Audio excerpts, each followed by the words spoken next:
ब्रेकनंतर एक मोठी बातमी आहे। रस्त्यावरून जाताना तुम्हीही इयरफोनचा वापर करत असाल तर तुमच्यासाठी अतिशय महत्त्वाची बातमी आहे, कारण इयरफोन घालून रेल्वे रूळ ओलांडणाऱ्या तरुणीचा ट्रेनच्या धडकेत मृत्यू झालाय। ही तरुणी इयरफोन घालून रेल्वे रूळ ओलांडत होती आणि या इयरफोनचा आवाज इतका जास्त होता की तिला ट्रेनचा हॉर्न ऐकू गेला नाही। यावेळी ट्रेनची धडक बसून या तरुणीचा मृत्यू झालाय।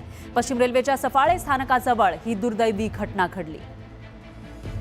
धक्कादायक अशी घटना म्हणावी लागेल। आपण सर्रासपणे इयरफोन घालत असतो, मात्र त्यावेळेला आपल्याला इतर आवाज किंवा हॉर्न ऐकू येत नाही आणि तसाच काहीसा प्रकार या ठिकाणी घडलेला आहे। त्यामुळे तुम्हीही जर रस्ते ओलांडत असताना इयरफोन घालून रस्ता ओलांडण्याचा प्रयत्न करत असाल तर सतर्क राहा। त्यावेळेला तरी ॲटलिस्ट आवाज कमी करा। यानंतर थांबूया एका छोट्याशा ब्रेकसाठी।